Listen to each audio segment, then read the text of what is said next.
It's the Chiefs. It's the Raiders. It's an AFL dandy, red pants, at the silver and black. Handsome Hank, choose. I am picking the Raiders for this game. All right, what do we think about this? A classic, and we'll see more of this in the AFC West as the season wears on here.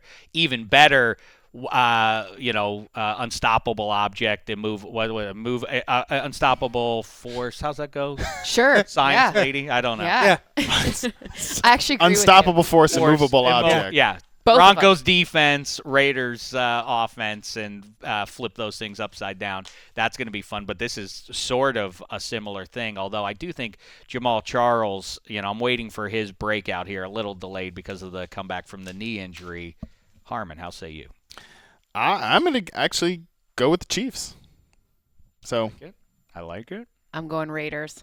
In a close one. I just think that what we've seen out of that offense overcoming the deficiency in their defense, they've had to keep scoring points over and over again. They've done it from Michael Crabtree corrected the drops he had last season. Now Amari Cooper seems to be getting more involved. They're making their running back group work, even though it's not fun for fantasy. It's working for them, right? So for me, I think it's a close one. The home team takes it.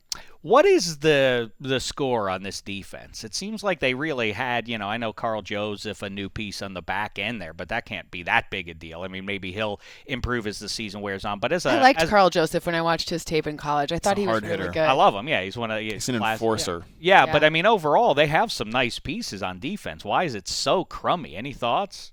Sometimes it just takes something to gel. And I also think that the way that those corners are constructed, they're both big physical press corners. And I think we've seen the smaller receivers like Willie Snead, guys that can get off the jam well. Fast guys like Brandon Cooks get over on those bigger corners. So I think maybe there's too much of one thing in the secondary, but also Khalil Mack's a great player, but he's not like Von Miller, a pass be careful rusher. with that. I know people get really offended. I but really like him. I love. He's had a slow start. I think he's a great player too, but I just think that he's more of a complete package than an elite sack pressure guy. Or at least he hasn't been this season. He hasn't been this season. Because he was at times last year. He also collected 5 of his sacks, I think, in one game last year. I will say, Cynthia, it is interesting. When you go in on this, I think the overarching opinion of football fans is Khalil Mack's one of the 3 or 5 best defensive players in the league.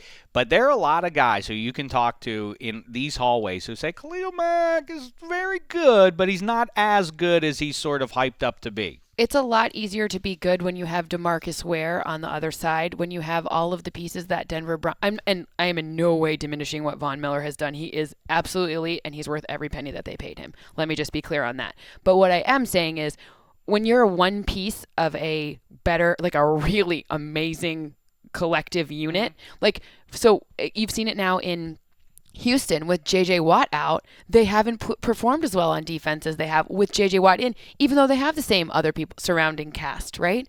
And on the same thing kind of in Oakland. They need to get a few more pieces for some balance to really see what Khalil Mack is made of. I don't necessarily think Bruce Irvin was supposed to be that guy this year. So Mario Edwards, another second-year player they're counting. He's not played yet. So Right. So to me, they have to get a few more of those pieces in place so that you can get the balance that Denver enjoys. Handsome, where did we start out with your pick? I started out and I said the Raiders. He's going to throw. Who's going to throw the red challenge flag at Handsome? I'm going Chiefs, so I throw the red challenge flag as well at him. I like the Chiefs in this one. I think Andy Reid rights the ship. He has a great record coming off the bye. I think that's something to not so secret stat to take a look at.